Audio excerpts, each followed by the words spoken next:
I'm Katie. And I'm Beth, and we also worked with James to produce this video. We spoke to a lady called Mrs. Cadeau about her experiences of the Blitz and working with the Quakers after the Second World War. We participated in this project because we were interested in how stories were passed down. We really hope that you enjoy her story.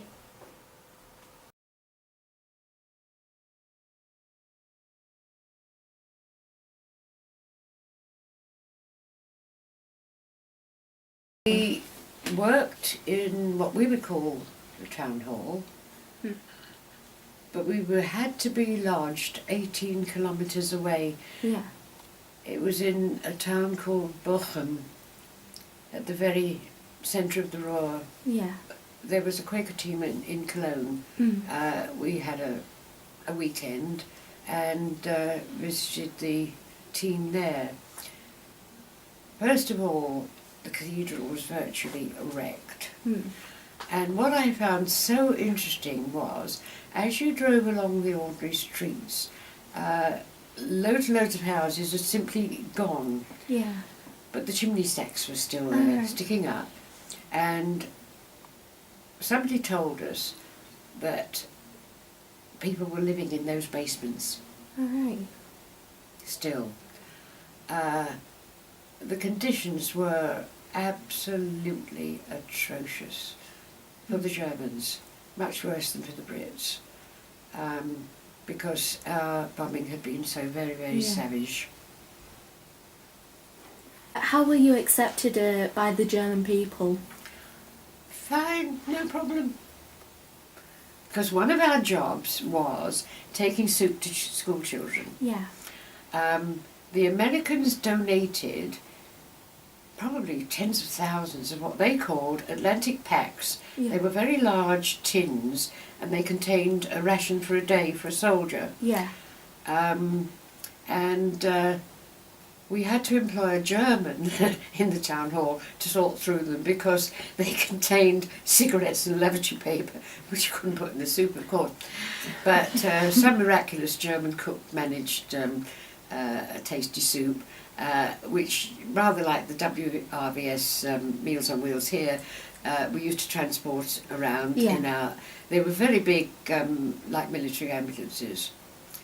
And at one school, we dispensed this in the playground, and the school teacher was with the children, and she said to me, I was fed by the Quakers after the last war, which I found very touching. Yeah. Would you say that your experiences in Germany changed your belief of Germans in general? I was not prejudiced against Germans anyway. Right. My mother was. She was a typical undereducated woman, because in her day you could leave school at 13. And as you probably learned in the First World War, people were smashing the windows of German tradesmen. But I'd been very, very lucky because I'd won a scholarship to one of what I call best schools in London. Yeah. And we had a remarkable headmistress. She never stated her own religious views from the podium. We used to have school assembly, of course, with the usual old hymns and stuff. Yeah. But I reckon we were taught to feel citizens of the world. Right. And many years after I'd left, because I was still in touch and got the Old Girls magazine, they did a full-page article about her. She was the daughter of a Unitarian minister, and I thought, isn't that strange? Without ever saying anything, she was inculcating Unitarian ideas into me so that later I became one. So no, I didn't think they were monsters. The Nazis certainly were monsters, but then that was some sort of collective madness, insanity. Horrendous, absolutely horrendous. Churchill was virtually worshipped by many, many people, and certainly he did save this country. I was never a fan. When he broadcast, I did not like that growling, aggressive tone. And I found out something about him. many, many, many years later, it's perhaps about 10 years ago, it was proposed to put up a statue in London to Bomber Harris, who was responsible for the firebombing of Dresden. Mm. And I was adamantly against this because my husband had been involved. Mm. He was in a camp just outside of Dresden.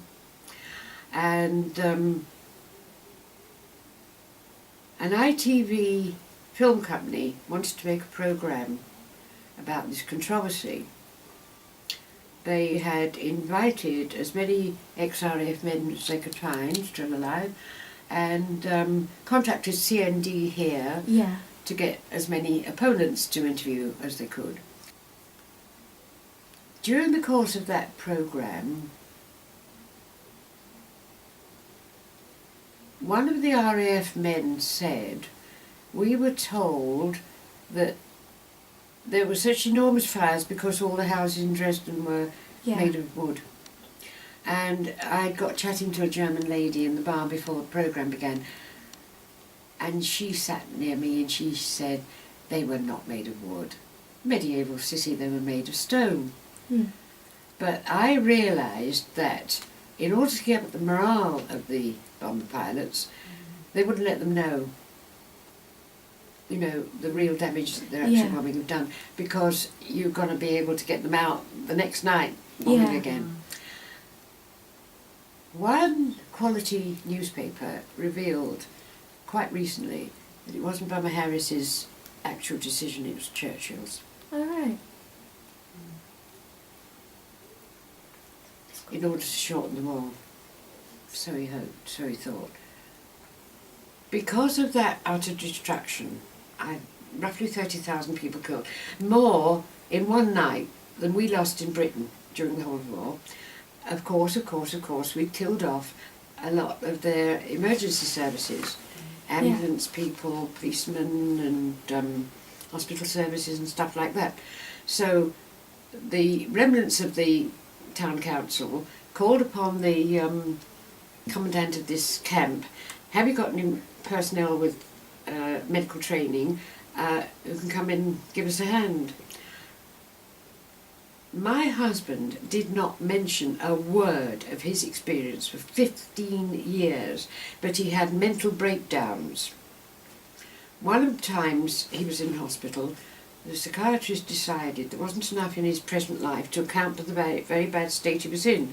So he was given some kind of an injection, brings memories back, and he came home in the evening and told me what he told them, that it was not a case of going into the air raid shelters and carrying out bodies, it was a case of scraping them off the walls.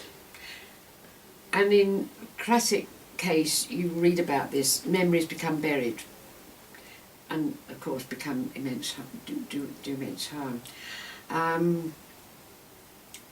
So my daughter made a point of taking this trip last year, and was very delighted to find that the cathedral had been entirely rebuilt. It had lain waste, you know, sort of flattened for 40, 50 years, something like that. And eventually the townspeople thought, we must get the money somehow and we must rebuild it. They managed to get hold of the original plans. It's called the Frauenkirche, and she brought back a booklet about it, of course, and it's really, really beautiful. Yeah.